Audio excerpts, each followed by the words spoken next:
നമസ്കാരം. തമിഴക രാഷ്ട്രീയത്തിൽ ഇപ്പോൾ അരങ്ങേറിക്കൊണ്ടിരിക്കുന്നത് കേവലം ഒരു സീറ്റ് വിഭജനമോ താൽക്കാലികമായ ഒരു ഉടമ്പടിയോ അല്ല.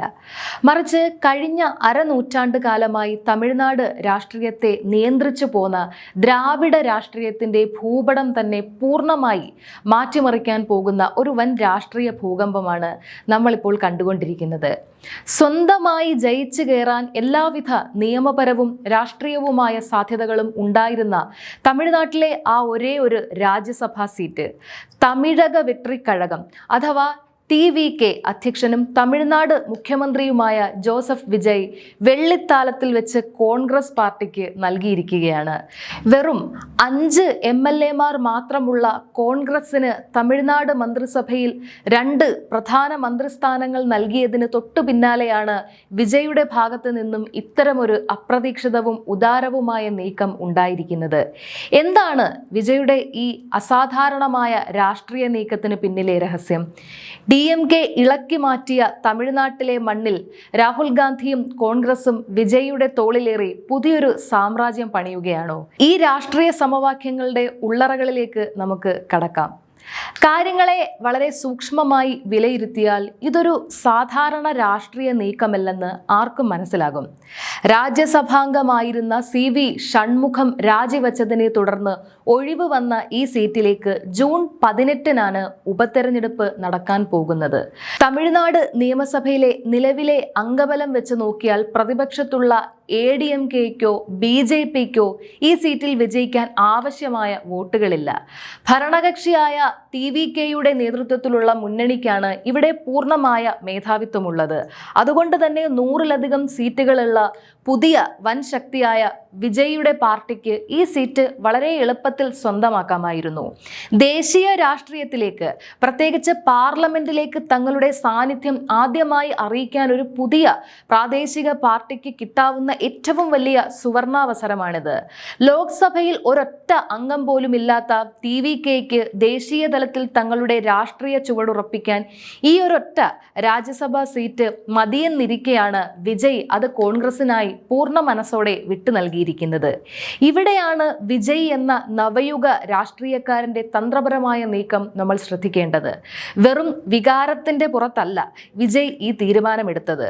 കോൺഗ്രസ് നേതാക്കളായ P. ചിദംബരം ഉൾപ്പെടെയുള്ള മുതിർന്ന നേതാക്കൾ വിജയെ സന്ദർശിച്ച് നടത്തിയ ചർച്ചകളും AICC തമിഴ്നാട് ഇൻചാർജ് ഗിരീഷ് ചോദങ്കർ മുഖ്യമന്ത്രി വിജയെ നേരിട്ട് കണ്ട് നടത്തിയ അഭ്യർത്ഥനകളും ഈ തീരുമാനത്തിന് പിന്നിലുണ്ട്.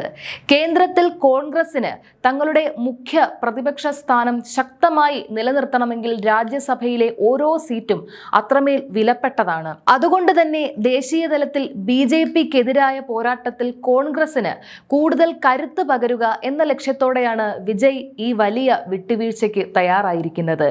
ഇത് തമിഴ്നാട്ടിലെ പുതിയ ഭരണസഖ്യത്തിന്റെ ഐക്യം കൂടുതൽ ദൃഢമാക്കാൻ സഹായിക്കും എന്നതിൽ തർക്കമില്ല. ഈ നീക്കത്തിന്റെ മറുപുറം കാണണമെങ്കിൽ നമ്മൾ ഇന്ത്യ മുന്നണിയിലെ പുതിയ മാറ്റങ്ങൾ കൂടി പരിശോധിക്കണം. തമിഴ്നാട്ടിൽ കോൺഗ്രസിന്റെ ഏറ്റവും വലിയ നെടുന്തൂണായിരുന്ന DMK ഇപ്പോൾ ആ സഖ്യത്തിന് പുറത്താണ്. കഴിഞ്ഞ 50 വർഷത്തിലേറെയായി തമിഴ്നാടിന്റെ രാഷ്ട്രീയ ഗതിവിഗതികൾ നിർണയിച്ചിരുന്ന DMK കോൺഗ്രസ് ബന്ധമാണ് ഇപ്പോൾ പൂർണ്ണമായും തകർന്നിരിക്കുന്നത്. രാഹുൽ ഗാന്ധി വിശ്വസിക്കാൻ കൊള്ളാത്തവനാണെന്ന് DMK പരസ്യമായി കുറ്റപ്പെടുത്തുന്ന സാഹചര്യം വരെ ഉണ്ടായി. DMK പടിയിറങ്ങിയതോടെ തമിഴ്നാട്ടിൽ കോൺഗ്രസ് അനാഥമാകുമെന്ന് കരുതിയ രാഷ്ട്രീയ നിരീക്ഷകരെ വരെ ഞെട്ടിച്ചുകൊണ്ടാണ് രാഹുൽ ഗാന്ധിയും വിജയും കൈകോർത്തത്. DMK പോയതോടെ ഉണ്ടായ വലിയ രാഷ്ട്രീയ വിടവിലേക്ക് വിജയുടെ TVK കടന്നു വരികയും അവർ കോൺഗ്രസിനെ നെഞ്ചോട് ചേർക്കുകയും ചെയ്തു. ഇവിടെയാണ് രാഹുൽ ഗാന്ധി എന്ന രാഷ്ട്രീയക്കാരന്റെ ഭാവമാറ്റം നമ്മൾ ശ്രദ്ധിക്കേണ്ടത്. പഴയതുപോലെ വെറും ആദർശവും തത്വങ്ങളും മാത്രം പറഞ്ഞിരിക്കുന്ന കാലമൊക്കെ കഴിഞ്ഞുവെന്ന് രാഹുൽ ഗാന്ധി തന്റെ ഈ പുതിയ നീക്കത്തിലൂടെ തെളിയിച്ചിരിക്കുകയാണ്. ഇതാണ് യഥാർത്ഥ പ്രായോഗിക രാഷ്ട്രീയം അഥവാ പ്രാക്ടിക്കൽ പൊളിറ്റിക്സ്. വലിയ ആദർശങ്ങൾ മാത്രം മുറുകെ പിടിച്ചിരുന്നെങ്കിൽ കോൺഗ്രസിന് ഇപ്പോഴും DMK-യുടെ നിഴലിൽ ഒതുങ്ങിക്കൂടേണ്ടി വരുമായിരുന്നു. മുൻകാല ചരിത്രങ്ങൾ പരിശോധിച്ചാൽ നമുക്കൊരു കാര്യം വ്യക്തമാകും. DMK തമിഴ്നാട് ഒറ്റയ്ക്ക് ഭരിച്ചപ്പോഴും അവർക്ക് കേന്ദ്രത്തിലോ സംസ്ഥാനത്തോ കോൺഗ്രസിന്റെ പിന്തുണ ആവശ്യമായിരുന്നിട്ടും ഒരൊറ്റ മന്ത്രിസ്ഥാനം പോലും തമിഴ്നാട് മന്ത്രിസഭയിൽ കോൺഗ്രസിന് നൽകാൻ അവർ തയ്യാറായി തയ്യാറായിരുന്നില്ല. കോൺഗ്രസുകാരെ സംബന്ധിച്ചിടത്തോളം അത് വലിയൊരു അവഗണനയും ദുഃഖവുമായിരുന്നു. എന്നാൽ വിജയ് എന്ന പുതിയ സഖ്യകക്ഷിയിലൂടെ കോൺഗ്രസിന് 59 വർഷങ്ങൾക്ക് ശേഷം തമിഴ്നാട് ഭരണത്തിൽ നേരിട്ട് പങ്കാളിത്തം ലഭിച്ചിരിക്കുകയാണ്. DMK പോയ വലിയ നഷ്ടം വളരെ തന്ത്രപൂർവമായ രാഷ്ട്രീയ കരുനീക്കത്തിലൂടെയാണ് രാഹുൽ ഗാന്ധി വിജയിയെ കൂട്ടുകെട്ടി നികത്തിയത്. കേൾക്കുമ്പോൾ ഇതൊരു വലിയ വിജയമായി തോന്നാമെങ്കിലും ഇതിന് പിന്നിൽ ഇരു പാർട്ടിക്കും വലിയൊരു അപകടം ഒളിഞ്ഞിരിപ്പുണ്ട്. ഇതൊരു ഭയങ്കരമായ ഗാംബ്ലിംഗ് അല്ലെങ്കിൽ വലിയൊരു രാഷ്ട്രീയ ചൂതാട്ടമാണ്. എന്താണ് ഇതിന്റെ പ്രധാന വെല്ലുവിളികൾ എന്ന് നമുക്ക് പരിശോധിക്കാം. ലോക്സഭയിൽ DMKക്ക് വലിയൊരു അംഗബലമുണ്ട്. ആ കരുത്താണ് ഇപ്പോൾ ഇന്ത്യ മുന്നണിക്ക് പൂർണ്ണമായും നഷ്ടപ്പെട്ടിരിക്കുന്നത്. വിജയുടെ പാർട്ടിക്ക് നിലവിൽ ലോക്സഭയിൽ ഒരൊറ്റ MP പോലുമില്ല. നരേന്ദ്രമോദി സർക്കാർ കേന്ദ്രത്തിൽ കൊണ്ടുവരുന്ന വൺ നേഷൻ വൺ ഇലക്ഷൻ പോലെയുള്ള വലിയ നിയമനിർമ്മാണങ്ങളെയും ദക്ഷിണേന്ത്യൻ സംസ്ഥാനങ്ങൾക്ക് ദോഷകരമായി ബാധിച്ചേക്കാവുന്ന മണ്ഡല പുനഃസംഘടന പോലെയുള്ള നിർണായക പ്രമേയങ്ങളെയും പാർലമെന്റിൽ ശക്തമായി തടഞ്ഞു നിർത്താൻ DMK കട്ടയ്ക്ക് കോൺഗ്രസിനൊപ്പം ഉണ്ടായിരുന്നു.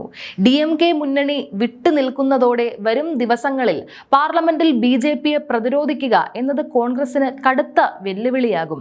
മറുഭാഗത്ത് വിജയ് എന്ന രാഷ്ട്രീയ നേതാവിനും ഇതൊരു വലിയ പരീക്ഷണ ഘട്ടമാണ്. വിജയ് തന്റെ രാഷ്ട്രീയ ശത്രുവായി DMKയെയും തന്റെ പ്രത്യയശാസ്ത്ര ശത്രുവായി BJPയെയുമാണ് പ്രഖ്യാപിച്ചിരിക്കുന്നത്. ഒരു ഫാൻ ക്ലബിൽ നിന്നും ഒരു വലിയ ജനകീയ പ്രസ്ഥാനമായി വളർന്ന് ഇപ്പോൾ തമിഴ്നാടിന്റെ ഭരണസിംഹാസനത്തിൽ എത്തി നിൽക്കുന്ന TVK രാഷ്ട്രീയമായി പിച്ച വെച്ച് തുടങ്ങിയിട്ടേയുള്ളൂ. കൃത്യമായ ഒരു രാഷ്ട്രീയ പ്രത്യയശാസ്ത്രം വിജയ് ഇതുവരെ ജനങ്ങൾക്ക് മുന്നിൽ വ്യക്തമായി വെച്ചിട്ടില്ല എന്ന വലിയ ആക്ഷേപം പ്രതിപക്ഷം ഇപ്പോഴും ഉയർത്തുന്നുണ്ട്. മുന്നണി രാഷ്ട്രീയത്തിലേക്ക് വരുമ്പോൾ അതിൻ്റെ മര്യാദകളും തമിഴ്നാട്ടിലെ നേതൃത്വവും ഏറ്റെടുക്കേണ്ടത് വിജയ് എന്ന മുഖ്യമന്ത്രിയാണ്.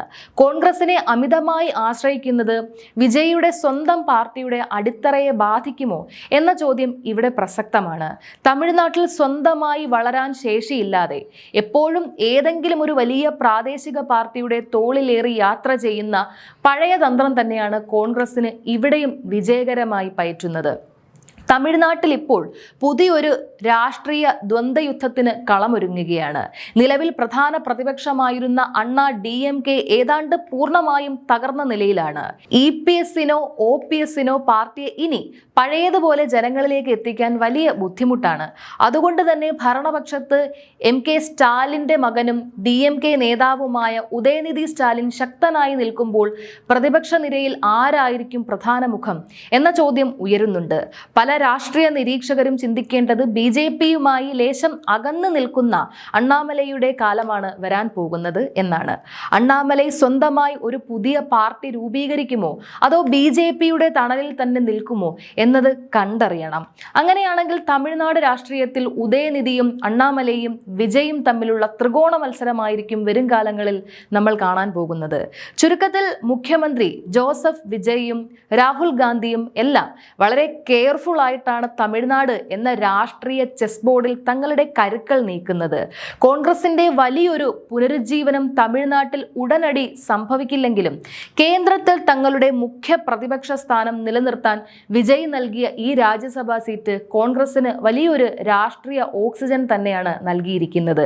വരാനിരിക്കുന്ന തെരഞ്ഞെടുപ്പുകളിൽ ഈ പുതിയ വിജയ് കോൺഗ്രസ് സഖ്യം DMKയ്ക്കും BJPയ്ക്കും എത്രത്തോളം വലിയ ഭീഷണിയാകും എന്ന് നമ്മൾ കാത്തിരുന്ന് തന്നെ കാണേണ്ടി വരും. തമിഴ്നാട് രാഷ്ട്രീയത്തിലെ ഈ വൻ മാറ്റങ്ങളെക്കുറിച്ചുള്ള നിങ്ങളുടെ വിലയേറിയ അഭിപ്രായങ്ങൾ താഴെ കമന്റ് ബോക്സിൽ രേഖപ്പെടുത്തുക. നന്ദി.